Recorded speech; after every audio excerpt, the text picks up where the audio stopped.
जय हिंद, जय भारत। हाय दोस्तों, कैसे हैं आप सब लोग। उम्मीद करता हूं कि सब लोग बहुत अच्छे होंगे। आज हमारा जो रिवीजन सीरीज चल रही है उसमें chapter number 3 charges of GST. ये जो चैप्टर है इसमें से आपके एग्जाम में 4 to 5 मार्क्स के क्वेश्चन आ सकते हैं। जनरली इसमें जो इंपॉर्टेंट चीज़ है वो है RCM, reverse charge mechanism and composition scheme, उसके क्वेश्चन आ सकते हैं। इंटर लेवल पे भी और फाइनल लेवल पे भी दोनों के दोनों टॉपिक बहुत इंपॉर्टेंट है, बहुत ही ज़्यादा वेटेज रखते हैं। एक तरह से देखा जाए 4 to 5 मार्क्स कम वेटेज नहीं होता है। ओके, तो शुरू करते हैं बेटा हम यहाँ पर चार्जेस टू जीएसटी के लिए।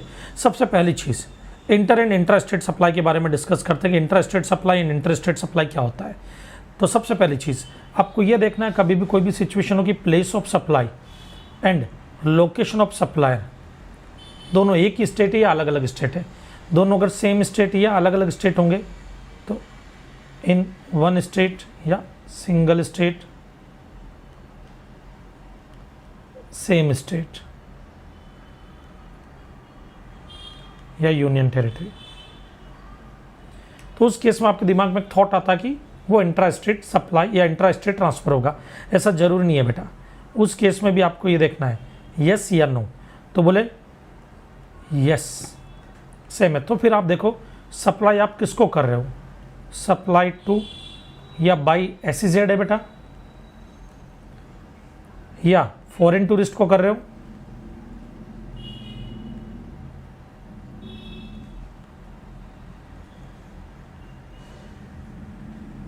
यस तो फिर इसको इंटर स्टेट माना जाएगा। क्या माना जाएगा? Inter state. लेकिन अगर नो है तो फिर इसको इंट्रा स्टेट। इसका मतलब मान लीजिए कि ये मुंबई है, मुंबई के अंदर ये मेरी फैक्ट्री है, मुंबई में मेरी दूसरी यूनिट है, बट ये यूनिट जो है मुंबई से थोड़ी सी दूरी पे, मतलब महाराष्ट्र में, बट एसईजेड एरिया में, एसईजेड में, बराबर है। ये दो मेरी यूनिट है। अगर मेरी ये यूनिट मुंबई में किसी को सप्लाई करती है तो ये इंट्रा स्टेट माना जाएगा, बट मेरी ये वाली यूनिट मुंबई की किसी यूनिट को सप्लाई करती है तो इंटर स्टेट सप्लाई माना जाएगा। क्या माना जाएगा? Inter state supply. नाउ एक और केस, मान लीजिए कि मेरी ये यूनिट मुंबई में नॉन एसईजेड में, मतलब डोमेस्टिक टेरिफ एरिया में, बट ये किसी और की यूनिट है जो एसईजेड में, मेरी यूनिट ने इनको सप्लाई किया, तब भी ये प्रिज्यूम किया जाएगा इंटर स्टेट सप्लाई। देखो ये गुड्स है, यहां से रिमूव होकर के यहां पे जा रहा है, ये क्या माना जाएगा? Inter state supply. भले ये दोनों की दोनों यूनिट महाराष्ट्र में, ये मुंबई में, ये पुणे में है। दिख रहा है मुंबई, दिख रहा है पुणे, बट ये एसईजेड है, ये एसईजेड है। देखो एसईजेड लिखा हुआ है, एसईजेड है, सप्लाई हो रहा है, इंटर स्टेट सप्लाई माना जाएगा। नेक्स्ट आते हैं इसके अंदर ही इन वन या सेम स्टेट और यूनियन टेरिटरी, नो अलग स्टेट है तो फिर इंटर स्टेट सप्लाई माना जाएगा। क्या माना जाएगा? Inter state supply. ओके ना, अब इधर देख जाओ, एक और चीज बताता मैं। अगर आप कोई भी गुड्स या सर्विस एक्सपोर्ट करते हो या इंपोर्ट करते हो, दोनों ही केस में एक्सपोर्ट या इंपोर्ट, चाहे गुड्स हो चाहे सर्विस हो, उसको इंटर माना जाएगा, इंटर स्टेट सप्लाई। समझ में आया ना?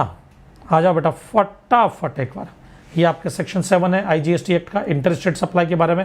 इंटर स्टेट सप्लाई के बारे में सेक्शन 8 है आईजीएसटी एक्ट का, बराबर है। ये सारे पॉइंट्स लिखे हुए हैं यहाँ पर। अगर कोई भी केस याद रखना, कोई भी केस जिसका कुछ भी मेंशन नहीं किया हुआ कि इंटर है इंट्रा, तो उसको इंटर की तरह ट्रीट किया जाएगा। मतलब जो भी इंट्रा नहीं है वो सब इंटर हो जाएगा एक तरह से। ओके चलो, example place of supply Maharashtra, place of supplier Gujarat, IGST inter state supply माना जाएगा। और इंटर स्टेट सप्लाई पे आईजीएसटी लगता है, इंटर स्टेट सप्लाई पे सीजीएसटी और एचजीएसटी ऑब्लिक यूटीजीएसटी। अगर यूनियन टेरिटरी में होता तो UTGST. Place of supply place of supply Punjab और प्लेस ऑफ सप्लायर चंडीगढ़ है, चंडीगढ़। अब देखो चंडीगढ़ पंजाब की कैपिटल है, बट चंडीगढ़ अपने आप में एक यूनियन टेरिटरी, तो यहाँ पे यूनियन टेरिटरी का दर्जा ज्यादा इंपॉर्टेंट होगा। तो ये चंडीगढ़ है और देखो ये पूरा पंजाब है, पंजाब का एक पार्ट है चंडीगढ़, बराबर है। अब यहाँ पे पंजाब के किसी पर्सन ने चंडीगढ़ के किसी पर्सन को सप्लाई किया, बराबर, तो ये माना जाएगा इंटर स्टेट सप्लाई है ये। क्यों? क्योंकि चंडीगढ़ यूनियन टेरिटरी माना जाएगा और पंजाब एक स्टेट माना जाएगा। तो एक स्टेट से यूनियन टेरिटरी में गुड सप्लाई हो रहा है या सर्विस सप्लाई हो रही, तो उसको इंटर स्टेट सप्लाई या इंटर स्टेट ट्रांसफर माना जाएगा बेटा, और आईजीएसटी लगेगा ना। Next place of supply Maharashtra, place of supplier Maharashtra, CGST and SGST of Maharashtra. Place of supply Chandigarh and place of supplier भी चंडीगढ़, और चंडीगढ़ एक यूनियन टेरिटरी है तो सीजीएसटी एंड यूटीजीएसटी लगेगा। क्या लगेगा? UTGST. Sir UTGST of Chandigarh, UTGST सारे के सारे यूनियन टेरिटरी का एक ही होता है बेटा। Next place of supply Delhi और प्लेस ऑफ सप्लायर भी दिल्ली। अच्छा सर दिल्ली भी तो यूनियन टेरिटरी है, तो यहां पे भी सीजीएसटी एंड यूटीजीएसटी लगेगा? बिल्कुल नहीं बेटा, दिल्ली पुदुचेरी बराबर है, दिल्ली पुदुचेरी और जम्मू एंड कश्मीर बराबर, ये तीनों यूनियन टेरिटरी है, बट ये इनका एक सेपरेट लेजिस्लेचर है, जिसकी वजह से ये यहाँ पर यूटीजीएसटी नहीं एसजीएसटी एप्लीकेबल करवाते हैं। यहाँ पे इनका एसजीएसटी एक्ट चलता है। तो दिल्ली के अंदर जब सप्लायर प्लेस ऑफ सप्लाई भी दिल्ली और प्लेस ऑफ सप्लायर भी दिल्ली, मतलब लोकेशन ऑफ सप्लायर भी दिल्ली है, उस केस में सीजीएसटी ने एसजीएसटी ऑफ दिल्ली लगेगा, एसजीएसटी एक्ट लगेगा बेटा, याद रखना। ओके, जम्मू एंड कश्मीर जो है बेटा, Ladakh union territory, Jammu and Kashmir union territory with separate legislature है, मतलब वहाँ पे एसजीएसटी एक्ट चलेगा जम्मू एंड कश्मीर में। चलो, ये चेंज आया था बेटा। पहले दी अंडमान निकोबार आइलैंड था यूनियन टेरिटरी में, लक्षद्वीप था, दादरा नगर हवेली थी, दमन एंड दीव था, चंडीगढ़ था, अदर टेरिटरी थी। अभी the Andaman and Nicobar island, Lakshadweep, Dadra and Nagar Haveli and Daman Diu, इनको भी एक साथ है, मतलब एक साथ, मतलब एक नहीं है, बट इनको एक लाइन में कर दिया गया है, और लद्दाख और डाल दिया गया है। चंडीगढ़ एंड अदर टेरिटरीज है। अभी अदर टेरिटरीज हाल फिलहाल तो आपके सिलेबस में ऐसा कुछ नहीं कि कौन सी अदर टेरिटरीज है जिसका नाम आपको याद रखना है। दिल्ली, पुदुचेरी और जो जम्मू एंड कश्मीर है, उन वहाँ पे एसजीएसटी लगता है, वो यूनियन टेरिटरी में जरूर कवर होती है, बट वहाँ पे एसजीएसटी एक्ट ही चलेगा, सेपरेट लेजिस्लेचर है। चलो ना, place of supply Jammu and Kashmir है, location of supply Jammu and Kashmir है, तो CGST and SGST of Jammu and Kashmir चलेगा। Place of supply Jammu and Kashmir है, लोकेशन ऑफ सप्लाई लद्दाख है, यूनियन टेरिटरी है, और जम्मू एंड कश्मीर भी यूनियन टेरिटरी है, बट सेपरेट लेजिस्लेचर, आईजीएसटी लगेगा, इंटर स्टेट ट्रांसफर माना जाएगा। सर मान लीजिए चंडीगढ़ से लद्दाख माल भेजा जा रहा है, तो क्या माना जाएगा? ये चंडीगढ़ है, ये लद्दाख है, देखो गुड्स जा रहा है, ट्रक लेकर के माल जा रहा है, तो चंडीगढ़ से लद्दाख अगर माल भेजा जा रहा है बेटा, तब भी एक यूनियन टेरिटरी से दूसरी यूनियन टेरिटरी में जाएगा, इंटर स्टेट सप्लाई माना जाएगा, इंटर स्टेट ट्रांसफर माना जाएगा ना। अब इसके बाद में आते हैं जो कि नेचर ऑफ सप्लाई हमारा कंप्लीट होगी, सप्लाई इंटर क्या होगी, इंटर स्टेट सप्लाई क्या होगी, उसके बारे में। अब बारी आती है लायबिलिटी टू पे टैक्स अंडर जीएसटी। अब लायबिलिटी किसकी होगी? लायबिलिटी बेटा यहाँ पे 3 कैटेगरी में डिवाइड है। जनरली फॉरवर्ड चार्ज मैकेनिज्म होता है, जैसे मान लीजिए कि ये मिस्टर एक्स है, ये सप्लायर है, ये मिस्टर वाई है, ये रिसिपिएंट है। मिस्टर एक्स ने मिस्टर वाई को माल बेचा, तो मिस्टर एक्स देखो 1 लाख रुपया लिखा हुआ माल, और प्लस जीएसटी कितना लिया? 18,000। अब ये 18,000 जीएसटी पे करने की लायबिलिटी मिस्टर एक्स की होगी, सप्लायर की होगी, ये डिपार्टमेंट को पे करेगा। यहाँ पे लायबिलिटी टू पे टैक्स का मतलब होता है कि डिपार्टमेंट को पे करने की लायबिलिटी किसकी है? डिपार्टमेंट को पे करने की लायबिलिटी मिस्टर एक्स की होगी। इसका मतलब जानते हैं, अगर मान लो कि इस ट्रांजैक्शन पे टैक्स नहीं लगता है, तो डिपार्टमेंट मिस्टर वाई से कलेक्ट नहीं करेगा, मिस्टर एक्स से कलेक्ट करेगा, इस पर पेनल्टी इंपोज करेगा, इस पर लीगल एक्शन लेगा। वाई से उनको कोई लेना देना नहीं, क्योंकि लायबिलिटी किसकी थी? सप्लायर की थी। लेकिन कुछ केसेस ऐसे होते हैं जिसमें लायबिलिटी रिसिपिएंट की होती है, जिसको हम बोलते हैं रिवर्स चार्ज मैकेनिज्म, आरसीएम बराबर। तो वो मेन इंपॉर्टेंट है कि किन किन केसेस में रिवर्स चार्ज मैकेनिज्म लगता है। लेकिन 3 ऐसी कैटेगरी भी है, 3 ऐसे ट्रांजैक्शन भी है जिन पर टैक्स पे करने की लायबिलिटी ना सप्लायर की होती है, ना रिसिपिएंट की होती है, ई कॉमर्स ऑपरेटर की होती है। ये सेक्शन 9 सब सेक्शन 5 है, ये भी हम डिस्कस करेंगे। सबसे पहले बात है रिवर्स चार्ज मैकेनिज्म में। रिवर्स चार्ज मैकेनिज्म है कि स्पेसिफाइड कैटेगरीज ऑफ गुड्स और सर्विसेज और both received from unregistered person. मान लीजिए कि कोई अनरजिस्टर्ड पर्सन है, उससे मैंने कोई गुड्स या सर्विसेज लिया है, और मैं एक रजिस्टर्ड पर्सन हूं, तो मुझे रिवर्स चार्ज मैकेनिज्म में टैक्स पे करना पड़ेगा, आरसीएम में मुझे टैक्स पे करना पड़ेगा। ये प्रोविजन बड़े जोरों शोरों से लागू किया गया था, बट आपको जानकर के ताजुब होगा कि ये प्रोविजन कुछ ही टाइम बाद में हटाना पड़ गया। इसको फिर 5,000 की एक लिमिट के साथ में एप्लीकेबल किया गया, सक्सेस नहीं हुआ, सस्पेंड कर दिया गया। तो सर अभी ये प्रोविजन एप्लीकेबल है या नहीं है? बेटा ये प्रोविजन आईजीएसटी के सेक्शन 5 सब सेक्शन 4 और सीजीएसटी के सेक्शन 9 सब सेक्शन 4 में कवर होता है, बट ये अभी सब पर एप्लीकेबल नहीं। कुछ स्पेसिफाइड सर्विसेज और गुड्स पे ही एप्लीकेबल है, बाकी सब पर एप्लीकेबल नहीं किया गया। और वो जो notified class of registered person है जिन पर ये एप्लीकेबल है, उनमें एक बिल्डर वगैरह आते हैं। जैसे मान लीजिए कि मैं बिल्डर हूँ, मैं अगर सीमेंट खरीदता हूँ अनरजिस्टर्ड पर्सन से, तो रिवर्स चार्ज में मुझे टैक्स पे करना पड़ेगा 28%। लेकिन नॉर्मल कैटेगरी के अंदर मान लो कि मैं एक रजिस्टर्ड पर्सन हूँ और मैं एक अनरजिस्टर्ड पर्सन से, मान लीजिए मैंने पेन खरीदा एक अनरजिस्टर्ड पर्सन से, तो मुझे आरसीएम नहीं लगेगा, तो मुझे आरसीएम में टैक्स नहीं लगेगा। क्यों? क्योंकि मैं बिल्डर नहीं हूँ। तो बिल्डर या कुछ कैटेगरी पे ही एप्लीकेबल किया गया है, जो डेवलपर वगैरह होते हैं उन सब के ऊपर। बट अभी प्रैक्टिकली हाल फिलहाल के लिए ये एप्लीकेबल हुआ है कुछ क्लास ऑफ नोटिफाइड सर्विसेज के लिए, गुड्स के लिए, बट प्रैक्टिकली अभी हाल फिलहाल एप्लीकेबल है, बट आपके एग्जाम पॉइंट ऑफ व्यू से अभी काम का नहीं है। तो इसको भी एक बार के लिए इग्नोर मार करके चलना है। फिर आता है आरसीएम के अंदर कुछ सर्विसेज जो इंपॉर्टेंट है, वो हमको पढ़नी है। और कुछ स्पेसिफाइड गुड्स जो आरसीएम में कवर होते हैं, इनका सेक्शन है 53 और 93। 53 आईजीएसटी एक्ट में और 93 सीजीएसटी एक्ट का बेटा।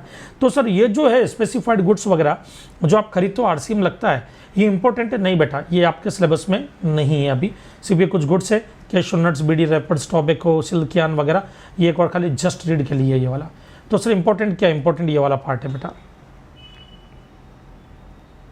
ओके, तो सर ये कब पढ़ेंगे, अभी। अब हम शुरू करते हैं यहाँ पे आरसीएम। ना फ्रेंड्स, तो हम आते हैं आरसीएम के अंदर सेक्शन 93 ऑफ सीजीएसटी एक्ट और आईजीएसटी का सेक्शन 5 सब सेक्शन 3। चलो बेटा, सबसे पहला केस है service provided bye GTA who has not paid GST at the rate of 12%। जरा देखते हैं यहाँ पे आरसीएम में क्या बोलता है। जीटीए के बारे में बात करें, जैसे ये गुड्स ट्रांसपोर्ट एजेंसी है, ट्रक, ये जीटी है, ये ट्रक ड्राइवर है। अब ये सर्विस प्रोवाइड करते हैं। ये सर्विस प्रोवाइड किसको करते हैं, जरा देखते हैं रिसिपेंट कौन है। पहला कैटेगरी लेते हैं रिसिपेंट, ये कौन है, देखो department establishment of central government, state government, union territory, तो मतलब गवर्नमेंट का डिपार्टमेंट है, बराबर है। अब इसके अंदर इनकम टैक्स डिपार्टमेंट हो गया, बराबर, सेल्स टैक्स डिपार्टमेंट हो गया, एग्रीकल्चर मिनिस्ट्री वगैरह वो सब भी कवर हो जाती है बेटा कई बार। ये लोकल अथॉरिटी है, ये कवर हो गई है। गवर्नमेंटल एजेंसीज, ये गवर्नमेंटल एजेंसी लिखी हुई है, ये कवर हो गई। तो ये जीटी इनको सर्विस दे रहा है। अब ये लोग कौन है, क्वेश्चन ये कि क्या ये जीएसटी में रजिस्टर्ड है, तो ये जीएसटी में रजिस्टर्ड है। ये जीएसटी में रजिस्टर्ड है, तो क्वेश्चन है कि क्यों रजिस्टर्ड है। क्या इनकी थ्रेशोल्ड लिमिट कंप्लीट हो गई थी, 20 लाख 10 लाख की जो लिमिट होती है वो कंप्लीट हो गई थी, इसकी वजह से इनको रजिस्ट्रेशन लेना पड़ा। बोले नहीं, ये लोग टीडीएस डिडक्ट करते हैं, इसकी वजह से रजिस्ट्रेशन लेना पड़ा। इसका मतलब सिर्फ टीडीएस डिडक्ट करने के लिए इन लोगों ने रजिस्ट्रेशन लिया, सिर्फ टीडीएस डिडक्ट करने के लिए, ये कोई दूसरी सप्लाई नहीं करते हैं। तो जीटीए इनको जो सर्विस देगा वो एग्जम्प्ट होगी। जीटीए इनको जो सर्विस देगा बेटा वो क्या होगी, एग्जम्प्ट होगी, ये याद रखना। पॉइंट नंबर 2, सर मान लीजिए कि अदर सर्विसेज भी देते हैं तो क्या होता, तो ये बिजनेस एंटिटी की तरह ट्रीट होंगे। सर बिजनेस एंटिटी कौन, 7 स्टार।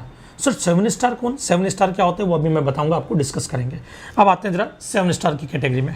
ये है 7 स्टार बेटा, any factory registered under factory act. ये एक फैक्ट्री है, धुआं निकलता दिख रहा है मेरे पीछे, ये जो फैक्ट्री है ये फैक्ट्री एक्ट में रजिस्टर्ड है और जीटीएस को सर्विस दे रहा है, इसके लिए माल लेकर के आ रहा है, माल लेकर के जा रहा है, बराबर है। तो जीटीएस सप्लायर है, ये फैक्ट्री रिसिपिएंट है, या रिसिपिएंट कोई सोसाइटी जो सोसाइटी एक्ट में रजिस्टर्ड है, या कोई कोऑपरेटिव सोसाइटी है जो किसी भी एक्ट में रजिस्टर्ड हो, कोऑपरेटिव सोसाइटी, ये कोऑपरेटिव सोसाइटी। तो देखो फैक्ट्री, सोसाइटी, कोऑपरेटिव सोसाइटी, बराबर है। कोई भी पर्सन जो जीएसटी में रजिस्टर्ड है, जैसे ये मिस्टर आर है जो जीएसटी में रजिस्टर्ड है, बराबर है। उसके अलावा ये कैजुअल टैक्सेबल पर्सन है जो जीएसटी में रजिस्टर्ड है, कैजुअल टैक्सेबल पर्सन। ये 3 लोगों की पार्टनरशिप फॉर्म है। ये पार्टनरशिप फॉर्म रजिस्टर्ड भी हो सकती है, अनरजिस्टर्ड भी हो सकती है, कोई फर्क नहीं पड़ता, चाहे रजिस्टर्ड हो चाहे अनरजिस्टर्ड हो, इंक्लूडिंग एओपी। और उसके अलावा बॉडी कॉर्पोरेट, ये देखो टाटा लिमिटेड, जैसे ये एबीसीएल लिमिटेड है तो Tata limited, ABCL limited, Reliance limited, ये सब, तो ये बॉडी कॉर्पोरेट है। क्या, बॉडी कॉर्पोरेट, बराबर। इनमें से किसी को जीटीए सर्विस दे रहा है। कौन दे रहा है, ये GTA, goods transport agency service दे रहा है। और ये जीटीए या तो अनरजिस्टर्ड है या 12% वाली कैटेगरी में कवर नहीं है। इसमें कवर नहीं है बेटा, 12% वाली कैटेगरी में कवर नहीं है। तो उस केस में ये लोग टैक्स पे करेंगे आरसीएम में, इनको 7 स्टार बोलता हूं मैं। ये लोग टैक्स पे करेंगे आरसीएम में, और ये जब टैक्स पे करेंगे आरसीएम में तो रेट लगेगी 5% के रेट से ये लोग टैक्स पे करेंगे जो भी सर्विस इनको दी गई है। अब इंटरेस्टिंग चीज़ है सर, ये गवर्नमेंट का आप बोल रहे थे, डिपार्टमेंट वगैरह का, कि अगर वो अदर सर्विसेज देते हैं तो बेटा उन्होंने जीएसटी में रजिस्ट्रेशन ले रखा है तो वो यहाँ पे कवर हो जाएंगे, रजिस्टर्ड पर्सन अंडर जीएसटी। और उसको अगर जीटीए सर्विस दे रहा है, जीटी अनरजिस्टर्ड है या जीटी 12% वाली कैटेगरी में नहीं है, 12% से टैक्स चार्ज नहीं करता है, तो आरसीएम में ये लोग टैक्स पे करेंगे फिर। ओके सर इनके अलावा कोई और पर्सन होता तो क्या होता, इनके अलावा कोई और पर्सन होता, मतलब 7 स्टार बोलता हूं मैं, ये 7 कैटेगरी, 7 स्टार के अलावा कोई और पर्सन होता तो बेटा याद रखना वो एग्जम्प्ट होता। जीटी अगर उसको सर्विस देता वो एग्जम्प्ट होता। ओके, चलो नेक्स्ट आते हैं लीगल सर्विसेज। लीगल सर्विसेज क्या होती है बेटा, ध्यान से सुनना। मान लीजिए कि ये एडवोकेट है, ये एडवोकेट है। अब एडवोकेट की 2 कैटेगरी होती है, ये सीनियर एडवोकेट या अदर देन सीनियर एडवोकेट है। बराबर, तो इधर देखो मैंने सीनियर एडवोकेट लिखा, ये देखो नीचे एक आर्बिट्रल ट्रिब्यूनल है, 3 लोगों का ट्रिब्यूनल है, आर्बिट्रल ट्रिब्यूनल, ये आर्बिट्रल ट्रिब्यूनल है। इधर मैंने लिखा फॉर्म ऑफ एडवोकेट। अब ये फॉर्म ऑफ एडवोकेट में जूनियर सीनियर कोई भी हो सकते हैं। एक्चुअली जूनियर वर्ड कहीं पे यूज नहीं किया गया है, बट अदर देन सीनियर को मैं जूनियर बोल रहा हूँ, तो आप समझ लेना जहां पे भी मैं जूनियर वर्ड यूज करूं मतलब अदर देन सीनियर एडवोकेट, ये लोग हैं। अब जरा इधर समझना, इधर मैंने 2 लोगों को डाला है, फॉर्म ऑफ एडवोकेट को और अदर देन सीनियर एडवोकेट को, मतलब जूनियर एडवोकेट। इधर मैंने डाला सीनियर एडवोकेट आर्बिट्रल ट्रिब्यूनल। ये सब लोग, ये दोनों इधर वाली कैटेगरी, इधर वाली कैटेगरी, अगर गवर्नमेंट को,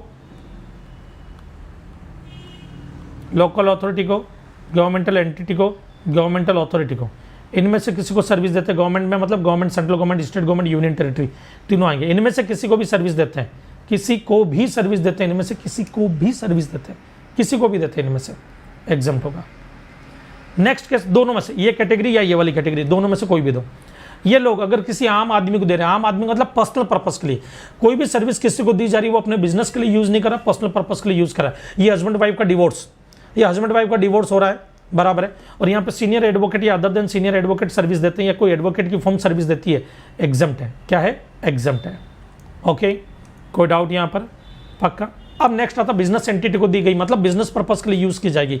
ये जो सर्विस दी जा रही है, मान लीजिए ये किसी ऐसी, जैसी ये कोई कंपनी है पीछे, इस कंपनी को सर्विस दे रहे हैं, कोई लीगल मैटर हो गया उसके लिए, तो यहाँ पे चाहे ये वाली category senior advocate arbitral tribunal या जूनियर एडवोकेट और फॉर्म ऑफ एडवोकेट ये सर्विस देते हैं, तो उस केस में डिपेंड करता है कि जो बिजनेस एंटिटी है, जो बिजनेस पर्पस के लिए सर्विस को काम में लेने वाली है, उसका प्रीवियस ईयर का टर्नओवर कितना है। तो टर्नओवर ऑफ बिजनेस एंटिटी कौन सा? प्रीवियस ईयर का। अगर वो less than equal to threshold limit है, threshold limit, sir threshold limit किसकी? रजिस्ट्रेशन की। कितनी? 10 लाख, 20 लाख, कुछ केसेस में 40 लाख भी होती है बेटा, उससे कम है, बराबर है। तो ये जो भी सर्विस देंगे वो एग्जम्प्ट होगी। अगर उससे ज्यादा है, मतलब थ्रेशोल्ड लिमिट से ज्यादा बिजनेस एंटिटी का प्रीवियस ईयर का टर्नओवर, तो बेटा ये जो भी सर्विस देंगे, ये लोग जो भी सर्विस देंगे वो आरसीए में टैक्सेबल होगी। किसमें होगी? आरसीए में टैक्सेबल होगी। अब बात आ रही है सर इनको आपने दो अलग अलग कैटेगरी में क्यों किया? मैं बताता हूं बेटा क्यों किया। ये जो लोग है ना, सीनियर एडवोकेट आर्बिट्रल ट्रिब्यूनल, अगर ये किसी को सर्विस देते हैं, तो मान लेते हैं सीनियर एडवोकेट का एग्जांपल लेते हैं। सीनियर एडवोकेट अगर किसी एडवोकेट को सर्विस दे रहा है या फर्म ऑफ एडवोकेट को सर्विस दे रहा है, मतलब ये वाली कैटेगरी इन लोगों को सर्विस दे रही है, इन लोगों को, कौन? एडवोकेट और फर्म ऑफ एडवोकेट, इनको सर्विस दे रही है। तो याद रखना, ये जब इनको सर्विस देंगे तो इन लोगों का, ये रिसिपिएंट है, इनका टर्नओवर, मतलब जूनियर एडवोकेट और फर्म ऑफ एडवोकेट का टर्नओवर अगर थ्रेशोल्ड लिमिट से कम है, तो ये जो सर्विस देंगे एग्जम्प्ट है। थ्रेशोल्ड लिमिट के बराबर है तब भी ये जो सर्विस देंगे एग्जम्प्ट है, और अगर उससे ज्यादा तो आरसीए में ये लोग टैक्स पे करेंगे। लेकिन अगर सर्विस इन्होंने दी और ये लोग रिसिपिएंट है, सप्लायर कौन है? ये advocate other than senior advocate या फर्म ऑफ एडवोकेट, और रिसिपिएंट कौन है? सीनियर एडवोकेट है, तो उस केस के अंदर एग्जम्प्ट होगा। क्या होगा? एग्जम्प्ट होगा ये। ओके, तो ये पूरा फ्लो चार्ट है बेटा, इसको एक बार आप रेडी करना। नेक्स्ट आते हैं स्पॉन्सरशिप सर्विस। स्पॉन्सरशिप सर्विस क्या होती है? जैसे एक छोटा सा एग्जांपल लेते हैं, ये 4-5 लोग हैं, ये एक इवेंट प्रोग्राम करवा रहे हैं, एक शो करवा रहे हैं, डांस शो करवा रहे हैं, बराबर है। ABCD ग्रुप है इनका नाम, और एनीबडी कैन डांस करके एक प्रोग्राम लेकर के आए। ABCD जो ग्रुप है ये एक डांस प्रोग्राम करवा रहा है, और इसमें कुछ लोग स्पॉन्सर बने। कौन कौन बने? ये ABC लिमिटेड स्पॉन्सर बनाए, ये महेश गौड़ ये स्पॉन्सर बनाए, बराबर है, और ये PQR पार्टनरशिप फर्म ये स्पॉन्सर बनी है। हम सब लोगों ने पैसा दिया इनको 10 लाख स्पॉन्सरशिप के लिए। ये सप्लायर है, ये मुझे स्पॉन्सरशिप सर्विस दे रहे हैं, ये हम सब लोगों को स्पॉन्सरशिप सर्विस दे रही है ABCD, बराबर है। ये सर ABCD स्पॉन्सरशिप सर्विस कैसे दे रही है? बेटा इनको हम पैसा दे रहे हैं, ये सप्लायर है, रिसिपिएंट हमेशा पैसा देता है। ये हमारा ब्रांड प्रमोशन करेंगे तो हम इनको पैसा दे रहे हैं, ये सप्लायर होंगे, हम रिसिपिएंट होंगे, ये हमारा ब्रांड प्रमोशन करेंगे। अब उस केस में जो ABC लिमिटेड ने पैसा दिया, जो PQR फर्म ने पैसा दिया, उन पे तो RCM एप्लीकेबल होगा। RCM मतलब टैक्स पे करने की लायबिलिटी ABC और PQR की होगी। लेकिन अगर मैं इनको जो पैसा दे रहा हूं वो फॉरवर्ड चार्ज में टैक्सेबल होगा। क्यों ऐसा होगा? क्योंकि याद रखना, रिसिपिएंट अगर बॉडी कॉर्पोरेट और पार्टनरशिप फर्म होता है और सप्लायर कोई भी हो, तो उस केस में ही RCM लगेगा बेटा। ओके ना, अब आगे बढ़ो ना। अब आता next, service provided by government, local authority और बिजनेस एंटिटी। बेटा ये वाले चैप्टर में कवर नहीं करूंगा मैं, ये एग्जम्पशन वाले चैप्टर में कवर करूंगा मैं, क्योंकि इसमें मेन एग्जम्पशन वाले पॉइंट ज़्यादा है। खाली RCM के पॉइंट ऑफ व्यू से इतना समझ लो कि गवर्नमेंट लोकल अथॉरिटी अगर बिजनेस एंटिटी को सर्विस देती है और वो सर्विस अगर टैक्सेबल वाली कैटेगरी में कवर होती है तो RCM लगता है, बराबर। खाली कुछ केस है जो फॉरवर्ड चार्ज में होता है। कौन सा? एक तो पोस्टल डिपार्टमेंट की सर्विस जो पोस्ट ऑफिस देता है, सील वाली, SEAL, speed post, express parcel, act as an agent, मतलब पोस्ट ऑफिस एजेंट की तरह काम कर रहा है, या LIC, ये फॉरवर्ड चार्ज में कवर होती है। दूसरा एयरक्राफ्ट और वेसल से रिलेटेड कोई भी सर्विसेज होगी वो फॉरवर्ड चार्ज में कवर होती है। तीसरा ट्रांसपोर्टेशन ऑफ गुड्स और पैसेंजर की सर्विस है वो फॉरवर्ड चार्ज में टैक्सेबल होती है। कब? जब सप्लायर गवर्नमेंट हो या लोकल अथॉरिटी हो। सर रिसिपिएंट कोई भी हो, ये मैं वर्ड अभी यूज़ नहीं करूँगा क्योंकि कोई भी हो तो मतलब कुछ एग्जम्पशन वाली कैटेगरी है, तो यहाँ पे हम ये वर्ड यूज़ करेंगे रिसिपिएंट बिजनेस एंटिटी हो। बस बिजनेस एंटिटी में भी काफ़ी सारे केसेस एग्जम्प्ट होते हैं बेटा, वो क्या होंगे वो एग्जम्पशन चैप्टर में समझ में आएगा। हाल फिलहाल इतना बोल रहा हूँ मैं, जो भी एग्जम्प्ट नहीं होती है, टैक्सेबल होती है, वो सब आरसी में आएगी, सिर्फ इन 3 को छोड़ करके। और एक और मैं बताता हूँ, renting of immovable property, renting of immovable property. अभी रेंटिंग ऑफ इमूवेबल प्रॉपर्टी वाला केस क्या जरा समझना बेटा। मान लेते हैं 2 केस लेते हैं, ये मैं हूँ महेश गौड़ बराबर है, ये है मिस्टर आर। हम दोनों जने जो है प्रोफेसर हैं, दोनों जने जो है स्टूडेंट्स को गाइड करने के लिए एक सेमिनार करते हैं। सेमिनार करने के लिए दोनों जने ऑडिटोरियम बुक करते हैं। ऑडिटोरियम म्यूनसिपलिटी का, ये म्यूनसिपलिटी है महानगर पालिका मुंबई, इनका ऑडिटोरियम हम बुक करते हैं। अब ये लोकल अथॉरिटी है, ये हमको सर्विस दे रही है कौन सी? रेंटिंग ऑफ इमूवेबल प्रॉपर्टी की। हम दोनों बिजनेस के लिए यूज़ कर रहे हैं उस सर्विस को, मतलब हम बिजनेस एंटिटी है। जो भी बिजनेस के लिए यूज़ करता है वो बिजनेस एंटिटी होता है बेटा। हम दोनों बिजनेस एंटिटी है, क्योंकि कोई भी आदमी बिजनेस करो बिजनेस एंटिटी माना जाएगा। हम दोनों बिजनेस एंटिटी है। ये जो भाई साहब है ये अनरजिस्टर्ड पर्सन है, मैं जो हूँ वो रजिस्टर्ड पर्सन हूँ जीएसटी में।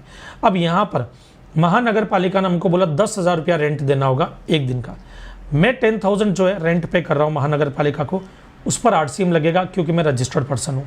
लेकिन ये भाई साहब जो रेंट पे करेंगे उस पर फॉरवर्ड चार्ज लगेगा क्योंकि अनरजिस्टर्ड पर्सन है। तो रेंटिंग ऑफ मूवेबल प्रॉपर्टी में डिपेंड करता है कि जो रिसिपिएंट है, जो बिजनेस एंटिटी है, वो है क्या एक्चुअली। अगर वो रजिस्टर्ड पर्सन है तो आरसीएम लगेगा, अगर वो अनरजिस्टर्ड पर्सन है तो फॉरवर्ड चार्ज मैकेनिज्म लगेगा बेटा। समझ में आया ना? तो रेंटिंग ऑफ इमूवेबल प्रॉपर्टी का पॉइंट भी हम यहाँ पे कवर कर लिया। ओके 5A वाला। नाउ अब बाकी का जो एग्जम्पशन वाला पार्ट है वो हम एग्जम्पशन चैप्टर में कवर करेंगे बेटा। नेक्स्ट आता है 5B transfer of development rights और floor space index including additional FSI। ये 5A 5B और 5C दोनों एक ही साथ में ले रहा हूँ बेटा। यहाँ पे एक डायग्राम से समझाता हूँ, इधर देखना बेटा। ये भाई साहब है एनी पर्सन, मतलब इसको यूँ समझो, ये एक भाई साहब है बुजुर्ग आदमी है बराबर है। हाँ इधर ये भाई साहब एक बुजुर्ग आदमी है और इनके पास अच्छी खासी प्रॉपर्टी है। मैं एक बिल्डर हूँ, डेवलपर हूँ। मैंने इनको बोला, मैंने कहा कि भाई साहब एक काम कीजिए, आप चाहिए तो ये प्रॉपर्टी डेवलपमेंट के लिए आप मुझे दे सकते हैं। इन भाई साहब ने बोला मैं तो चाहता ही हूँ कि कुछ प्रॉपर्टी अच्छी बन जाए, डेवलप हो जाए, मेरा बुढ़ापा सवर जाए। मैंने कहा चलो अच्छी बात है। ये जो भाई साहब है इनका नाम मान लेते हैं मिस्टर राकेश है। मैंने कहा राकेश जी भाई साहब ठीक है, आप जैसा बोलेंगे कर देंगे। ये पूरा स्लम दिख रहा है, ये स्लम इनका है। इन्होंने मुझे इसके डेवलपमेंट राइट्स दे दिए, या फ्लोर स्पेस इंडेक्स दे दिया, या एडिशनल फ्लोर स्पेस इंडेक्स दे दिया, या लॉन्ग टर्म लीज पे दे दी ये जगह कि मैं इसको डेवलप करूँ। लॉन्ग टर्म लीज मतलब 30 साल या उससे ज़्यादा के लिए, 50 साल के लिए दे दी, 100 साल के लिए दे दी। हमारे बीच में डील हो गई। मैंने कहा ओके डन। अब इस एरिया को मैं डेवलप कर रहा हूँ। अब इन्होंने मुझे बोला कि इसके लिए मुझे 10 करोड़ रुपया चाहिए, मैं इनको 10 करोड़ रुपीज़ दे रहा हूँ। अब क्वेश्चन ये कि जो 10 करोड़ रुपीज़ में इनको पे कर रहा हूँ इस पर जीएसटी लगेगा या नहीं लगेगा, पहला क्वेश्चन। और लगेगा तो आरसी में लगेगा या फॉरवर्ड चार्ज में लगेगा। अब सप्लायर तो ये है, ये मुझे डेवलपमेंट राइट्स दे रहे हैं, ये सप्लायर है। मैं कौन हूँ? मैं रिसिपिएंट हूँ यहाँ पर। मैं कौन हूँ बेटा? मैं रिसिपिएंट हूँ यहाँ पर। अब इधर केस को समझना जरा। मैं बिल्डर हूँ, ये बिल्डिंग बनना शुरू हुआ। अब ये देखो बिल्डिंग बन रही है, फ्लैट अंडर कंस्ट्रक्शन है। गवर्नमेंट ने मुझे लालच दिया, महेश गौड़ ये जो 10 करोड़ रुपया तू दे रहा है ना उनको, इस पर आरसी में लगेगा, तुझे टैक्स पे करना पड़ेगा, बट हम तेरा टैक्स माफ कर देंगे। मैंने कहा क्या बात कर रहे हो? बोले यस, लेकिन एक शर्त है। मैंने कहा क्या? बोले ये जितना भी ये प्रॉपर्टी बना रहा है ना तू, ये रेसिडेंशियल फ्लैट बना रहा है। मैंने कहा यस। बोले ये अंडर कंस्ट्रक्शन बेच दे।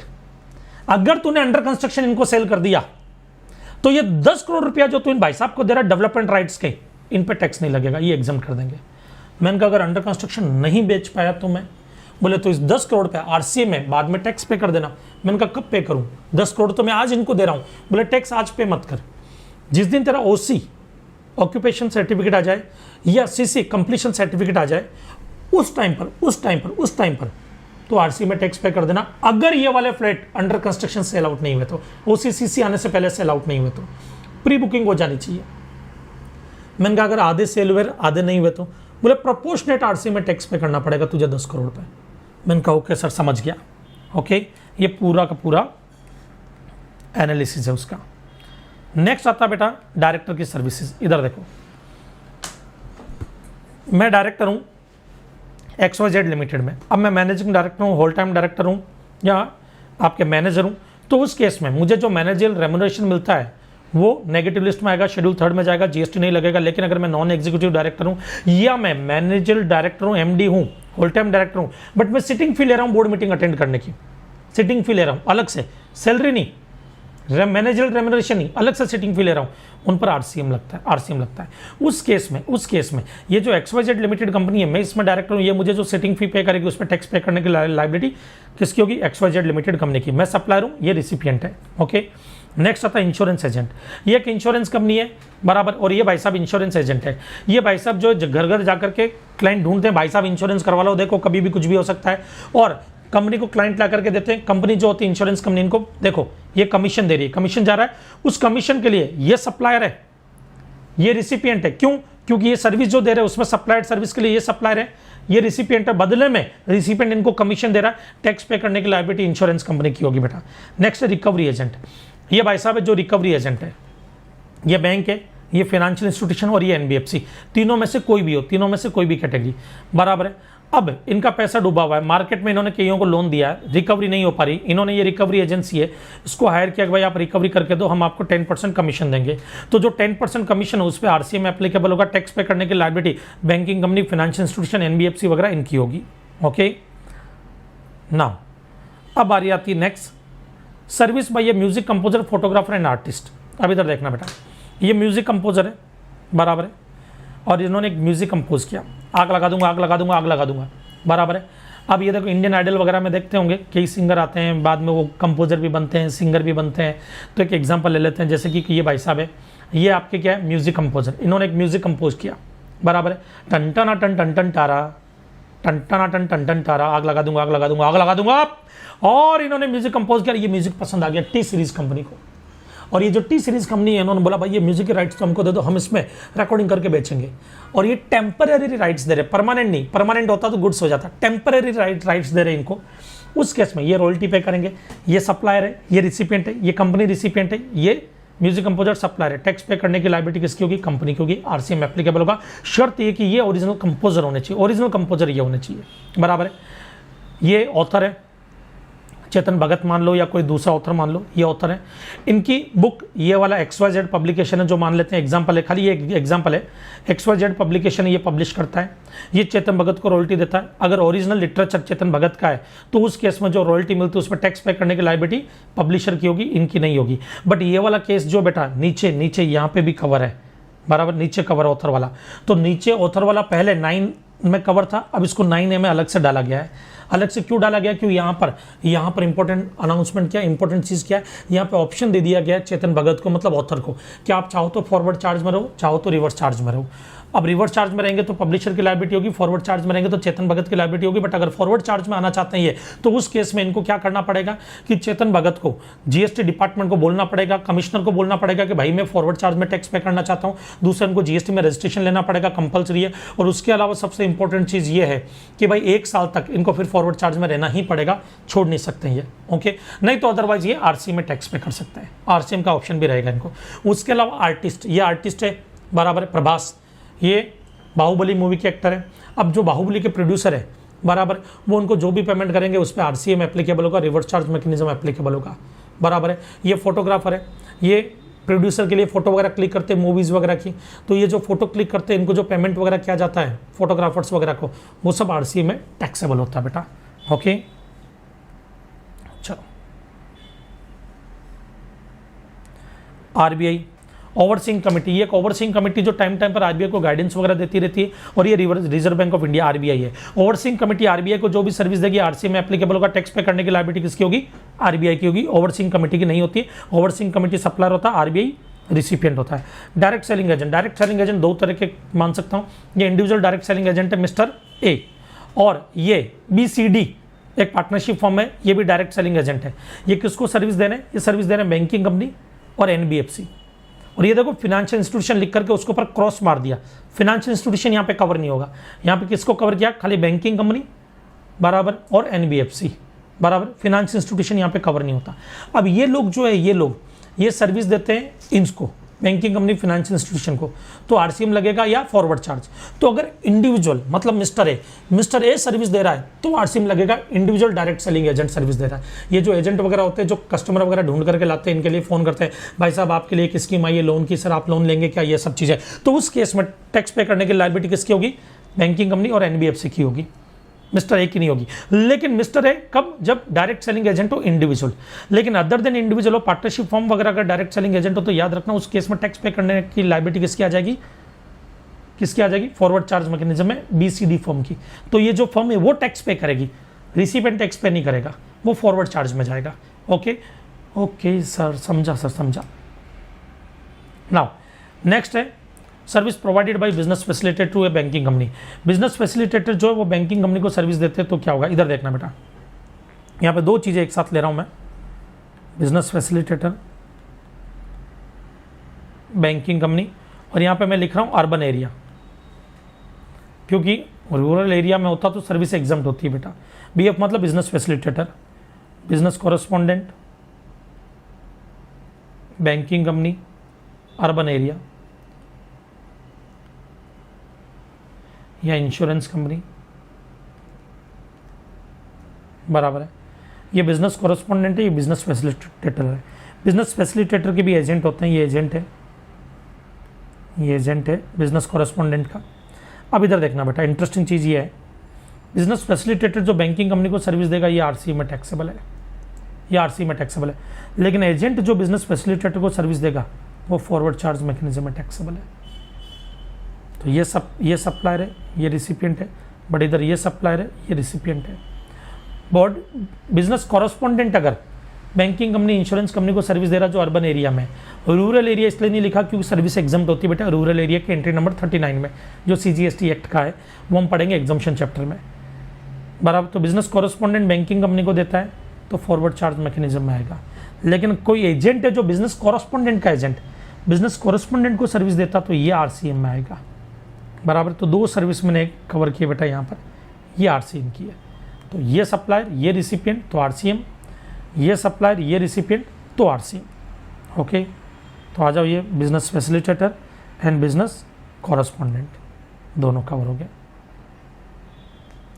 अब नेक्स्ट आते हैं, आगे की तरफ बढ़ते हैं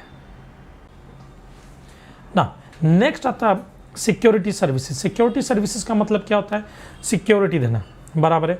तो service provided by way of supplying of security personal, बराबर है, बॉडीगार्ड वगैरह दे दिए, वो सब चीज़ें यहाँ पे कवर होगी बेटा ना।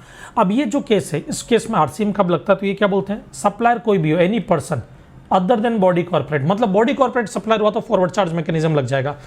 तो कोई भी हो, बॉडी कॉर्पोरेट नहीं होना चाहिए। रिसिपेंट कौन हो, कोई भी रजिस्टर्ड पर्सन जो टैक्सेबल टेरिटरी में लोकेटेड है। बेटा ये तो याद ही रखना, जो आरसी में आपने पढ़ा ना, उसमें रिसिपिएंट तो टैक्सेबल टेरिटरी में ही लोकेटेड होगा, ये इंप्लाइड है, ये याद रखने की भी जरूरत नहीं, इंप्लाइड ये मान लेना। रिसिपिएंट हमेशा टैक्सेबल टेरिटरी में ही लोकेटेड होगा, बराबर है। तो टैक्सेबल टेरिटरी में लोकेटेड हो, लेकिन रजिस्टर्ड पर्सन हो, बट इनमें से कोई भी कवर ना हो, इनमें से कोई भी ना हो। सर ये क्या क्या है जरा देखते बेटा, आ जाओ एनालिसिस करता हूँ। जैसे ये भाई साहब है, ये सिक्योरिटी सप्लाई करते हैं और ये बॉडी कॉर्पोरेट नहीं है, अदर देन बॉडी कॉर्पोरेट, और ये सिक्योरिटी सप्लाई करते हैं इस रिसिपिएंट को, ये वाले भाई साहब को।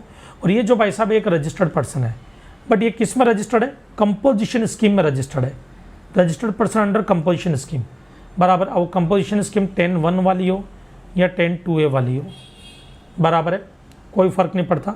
अगर इनको दिया गया है, बराबर, इनको सिक्योरिटी सप्लाई की गई है तो फॉरवर्ड चार्ज मैकेनिज्म आएगा। ओके सर, और या फिर डिपार्टमेंट और एस्टेब्लिशमेंट ऑफ गवर्नमेंट या लोकल अथॉरिटी, ये रजिस्टर्ड है, इनको सप्लाई की जा रही है, बट ये जो रजिस्टर्ड है, बराबर है, ये सिर्फ टीडीएस डिडक्ट करने के लिए रजिस्टर्ड हुए, तो उस केस में भी फॉरवर्ड चार्ज लगेगा। तो सर अभी तो आपने बोला रिसिपिएंट रजिस्टर्ड पर्सन होना चाहिए, रिसिपिएंट रजिस्टर्ड पर्सन होना चाहिए, सप्लायर कोई भी हो सकता है other than body corporate, security supply की सर्विसेज है, लेकिन वो आरसी में तभी आएगी जब रिसिपिएंट इसको और इन भाई साहब को, इन दो को छोड़ करके कोई और रजिस्टर्ड पर्सन हो, मतलब ये वाला पर्सन, तो आरसीएम आ जाएगा, तो आरसीएम आएगा इन दो को छोड़ करके। और दूसरा अगर अनरजिस्टर्ड पर्सन है, रिसिपिएंट कौन है बेटा, अनरजिस्टर्ड पर्सन है, कौन है, अनरजिस्टर्ड पर्सन है रिसिपिएंट, बराबर है। तो उस केस के अंदर भी फॉरवर्ड चार्ज आएगा। क्या आएगा? फॉरवर्ड चार्ज आएगा बेटा। ओके, समझ में आया? कोई डाउट? पक्का? That's good.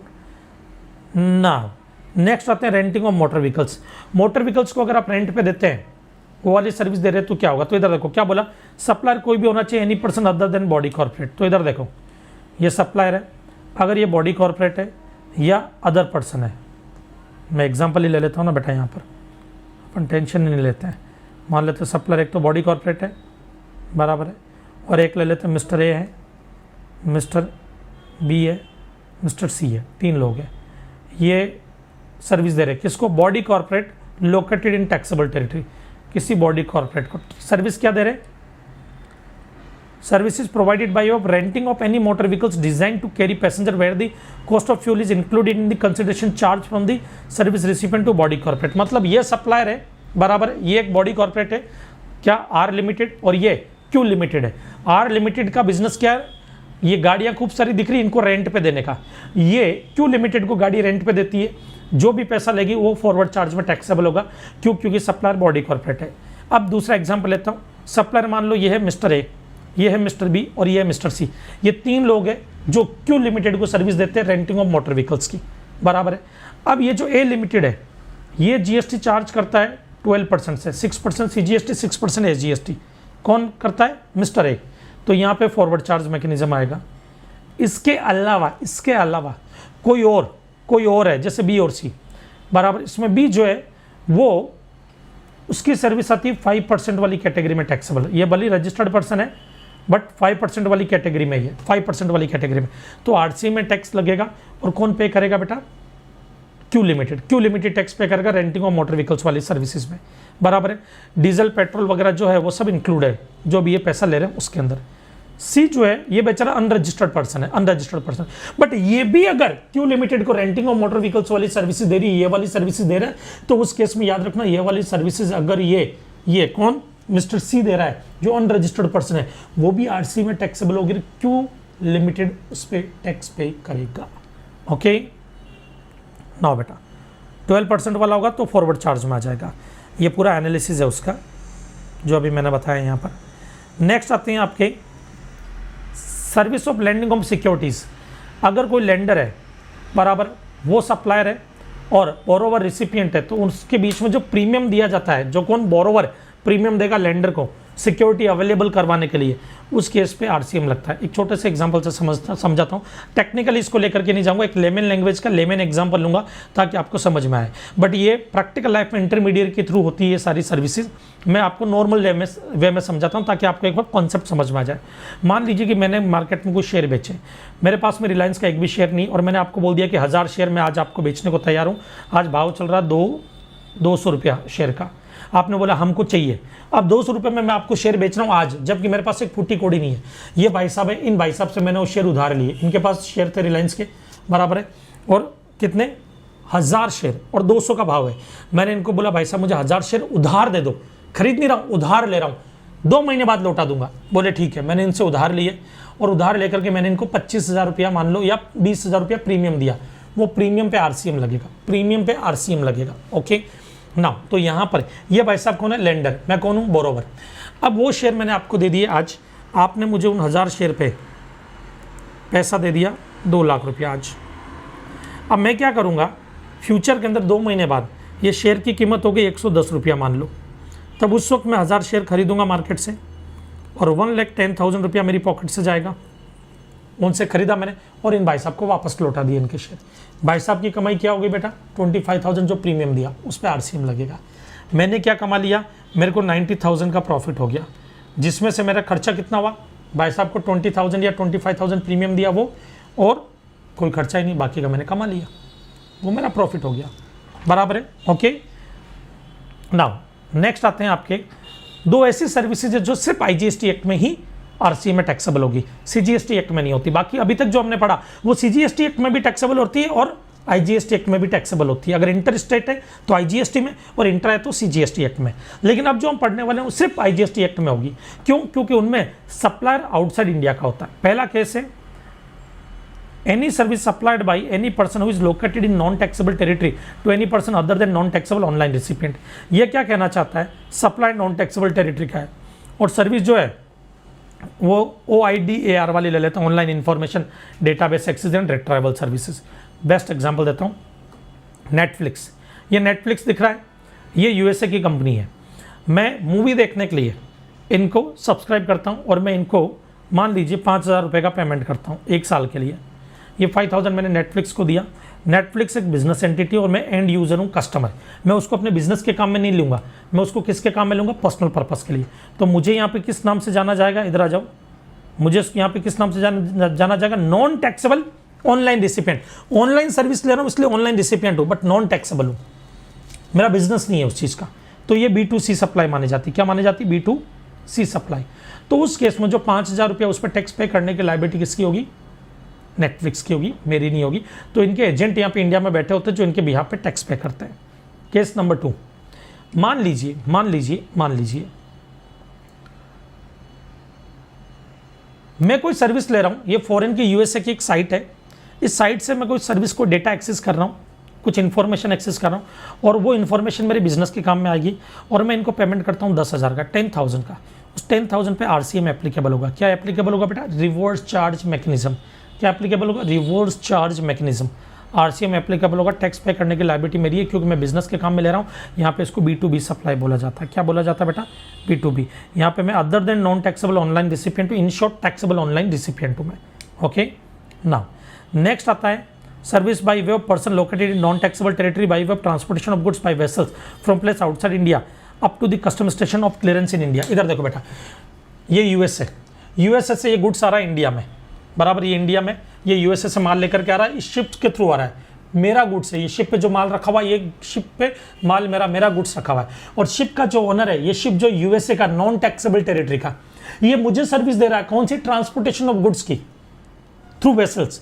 फोकट में तो देगा नहीं, पैसा लेगा फ्रेट। मैं इनको 2 लाख रुपीज, ये 2 लाख दिख रहा है, ये देखो 2 लाख मेरे हाथ से निकल करके जा रहा है इनके पास। ये 2 लाख रुपीज जो है, बराबर है, इनके पास में दिया मैंने। इस पे RCM एप्लीकेबल होगा, रिवर्स चार्ज मैकेनिज्म। इंपोर्टर की लायबिलिटी होगी, बट कब, जब ये वेसल्स आउटसाइड इंडिया का हो, सप्लाइड नॉन टैक्सेबल टेरिटरी का हो। अगर ये टैक्सेबल टेरिटरी का हुआ, इंडिया का वेसल्स हुआ जो USA गया हुआ था, इंडिया का वेसल्स था, USA किसी काम से गया हुआ था, और वहां से मेरा गुड्स लेकर के आ रहा, तो सप्लाइड तो टैक्सेबल टेरिटरी का है, तो ये फॉरवर्ड चार्ज मैकेनिज्म में आ जाएगा। ओके, चलो, तो रिवर्स चार्ज में कब आएगा, जब ये नॉन टैक्सेबल टेरिटरी का हो बेटा। अब बारी आती है ई कॉमर्स ऑपरेटर की। ई कॉमर्स ऑपरेटर में आते हैं बेटा। ई कॉमर्स ऑपरेटर के अंदर एक तो होता है आपके, जिसको हम बोलते हैं सेक्शन 95 में, और एक ई कॉमर्स ऑपरेटर पढ़ोगे आप अंडर सेक्शन 52 में, जहाँ पे जो TCS वगैरह काटते हैं। 95 के अंदर सिर्फ 3 ही कैटेगरी को कवर किया गया बेटा। पहला, ट्रांसपोर्टेशन ऑफ पैसेंजर्स की कैटेगरी, जिसमें ई कॉमर्स ऑपरेटर की लायबिलिटी होती है टैक्स पे करने की। दूसरा, आपके हाउसकीपिंग वगैरह की, उनकी सर्विसेज हो गई। और तीसरा, अकोमोडेशन वगैरह की, होटल अकोमोडेशन वगैरह, उनकी सर्विसेज। अब ये कब इन पे ई कॉमर्स ऑपरेटर टैक्स पे करता है, जरा देखते हैं, 1 बाय 1 देखते हैं। पहले ट्रांसपोर्टेशन और पैसेंजर में आते हैं, बराबर है। सबसे पहली चीज़, ये मान लीजिए ओला, ये ओला है और मैं एक पैसेंजर हूँ, और ये टैक्सी ड्राइवर है। टैक्सी ड्राइवर ने अपनी जो है ओला, अपनी टैक्सी वो लिस्ट कर रखी है ओला की वेबसाइट पे। Ola e commerce operator, original supplier है टैक्सी ड्राइवर, ओरिजिनल रिसिपिएंट हूँ मैं, ये ई कॉमर्स ऑपरेटर सिर्फ मीडिएटर है, बराबर है। अब हुआ क्या, इन भाई साहब ने मुझे सर्विस दी, उसके लिए 10,000 रुपीज़ बनता है। कितना बनता है, 10,000 रुपीज़ मान लीजिए। तो कितना अमाउंट बनता है, जरा लिख लेते हैं। 10,000 रुपीज़ प्लस टैक्स बनता है 1,800, मान लो, एक एग्जांपल ले रहा हूँ, 1,800 टैक्स बनता है। तो 10,000 और 1,800 मैंने पे कर दिया ओला कंपनी को। ओला कंपनी जो है वो अपना कमीशन रखती है 20%। तो ओला कंपनी अपना कमीशन 20% मतलब 2,000 रख लेगी। और ये देखो 8,000 रुपीज़ ओला कंपनी किसको दे रही है, टैक्सी ड्राइवर को 8,000 रुपीज़ दे रही है। 2,000 इन्होंने रखा, बट GST का अमाउंट किसके पास में है, ओला के पास में रहेगा, क्योंकि टैक्स पे करने की लायबिलिटी ई कॉमर्स ऑपरेटर की होगी, ओला की होगी। GST का अमाउंट टैक्सी ड्राइवर को नहीं दिया जाएगा। यहाँ पे टैक्सी ड्राइवर कभी भी GST पे नहीं करेगा, टैक्सी का ओनर GST कभी भी पे नहीं करेगा। टैक्स पे करने की लायबिलिटी हमेशा ओला पे रहेगी, मतलब ई कॉमर्स ऑपरेटर पे रहेगी, ट्रांसपोर्टेशन ऑफ पैसेंजर की सर्विसेज के अंदर, बराबर है। अब ये जो सर्विसेज है, radio taxi, motor car, maxi cab और मोटरसाइकिल, ये वाली सर्विसेज कवर होती है। नेक्स्ट आता है accommodation for lodging residential purpose in hotel in guest house वगैरह। यहाँ पे 2 एग्जाम्पल लेते हैं बेटा। ये होटल है इंटरनेशनल, ये होटल है नेशनल। ये होटल इंटरनेशनल है, ये जीएसटी में रजिस्टर्ड है ऑलरेडी, यह लाइबल है रजिस्ट्रेशन के लिए, बट ये जीएसटी में अनरजिस्टर्ड है क्योंकि इनका थ्रेशोल्ड लिमिट अभी 20 लाख वाला या 10 लाख वाला क्रॉस ही नहीं हुआ। ओके, तो नेशनल होटल नाम दिख रहा है, अनरजिस्टर्ड, ये रजिस्टर्ड, या लाइबल फॉर रजिस्ट्रेशन। ये है ओयो, ओयो ई कॉमर्स ऑपरेटर। ये क्या ई कॉमर्स ऑपरेटर। अब इधर देखना, मुझे एक होटल बुक करनी है। मैं अगर इंटरनेशनल होटल बुक करता हूं जो रजिस्टर्ड है जीएसटी में, तो फिर टैक्स पे करने की लायबिलिटी इंटरनेशनल होटल की होगी, होटल इंटरनेशनल इसकी होगी, बराबर है, ई कॉमर्स ऑपरेटर की, ओयो की नहीं होती है। लेकिन अगर मैं कोई ऐसी होटल बुक करता हूं जो अनरजिस्टर्ड है जीएसटी में, तो उस केस में जो होटल के लिए मैं पैसा दूंगा उस पर टैक्स पे करने की लायबिलिटी ओयो की होगी, ई कॉमर्स ऑपरेटर की, बराबर, होटल की नहीं होती है। Okay, same to same housekeeping में होता है। जैसे हाउसकीपिंग की सर्विस देने वाली 2 यूनिट है, ये 2 कंपनियां, ये 2 ऑर्गेनाइजेशन है, ये है एबीसी, ये है XYZ, दोनों हाउसकीपिंग की सर्विसेज वगैरह देते हैं, बराबर है। एबीसी जो है वो जीएसटी में रजिस्टर्ड है, XYZ जो है वो अनरजिस्टर्ड है, और ये है अर्बन क्लैप, बराबर, जिनके थ्रू ये सर्विस देते हैं। अब ये जो सर्विस दे रहे हैं ये रजिस्टर्ड है, तो टैक्स पे करने के लिए मान लीजिए कि मुझे प्लम्बर की जरूरत है, मैंने अर्बन क्लैप से प्लम्बर बुक किया, इन्होंने प्लम्बर भेजा है, तो ये क्या है, जीएसटी में रजिस्टर्ड है, तो यहाँ पे टैक्स पे करने की लायबिलिटी इनकी होगी, अर्बन क्लैप की नहीं होगी। बट ये अनरजिस्टर्ड है, तो यहाँ पे टैक्स पे करने की लायबिलिटी, मान लो XYZ से कोई आता है, तो यहाँ पे टैक्स पे करने की लायबिलिटी किसकी हो जाएगी, अर्बन क्लैप की, ई कॉमर्स ऑपरेटर की। तो यहाँ पे याद रखना, अगर ओरिजिनल सप्लायर रजिस्टर्ड है तो लायबिलिटी रजिस्टर्ड पर्सन की, मतलब ओरिजिनल सप्लायर की। ओरिजिनल सप्लायर अनरजिस्टर्ड है, बराबर है, तो उस केस में लायबिलिटी किसकी हो जाएगी, ई कॉमर्स ऑपरेटर की। ओके, ई कॉमर्स ऑपरेटर अगर टैक्सेबल टेरिटरी में तो टैक्स वो पे करेगा, अगर वो टैक्सेबल टेरिटरी में नहीं है तो उनका रिप्रेजेंटेटिव टैक्स पे करेगा, और अगर उनका रिप्रेजेंटेटिव भी नहीं, वो भी नहीं है, तो उनको एक पर्सन अपॉइंट करना पड़ेगा जो उनके बिहाफ पर टैक्स पे करेगा बेटा। ओके ना, यहाँ पे हमारा RCM कंप्लीट होता है ना। नेक्स्ट टॉपिक आता है हमारा कंपोजिशन स्कीम। कंपोजिशन स्कीम में हम बेटा सेक्शन 10(1), 10(2) एंड 10(2)(a दोनों हम यहाँ पे कवर करेंगे। पहले हम सेक्शन 10(1) कवर करते हैं बेटा। 10(1) जो है वो क्या बोलता है, कैसे बोलता है, किस हिसाब से जरा देखते हैं। वो क्या बोलते हैं कि अगर आप कोई भी मैन्युफैक्चरर है but other than notified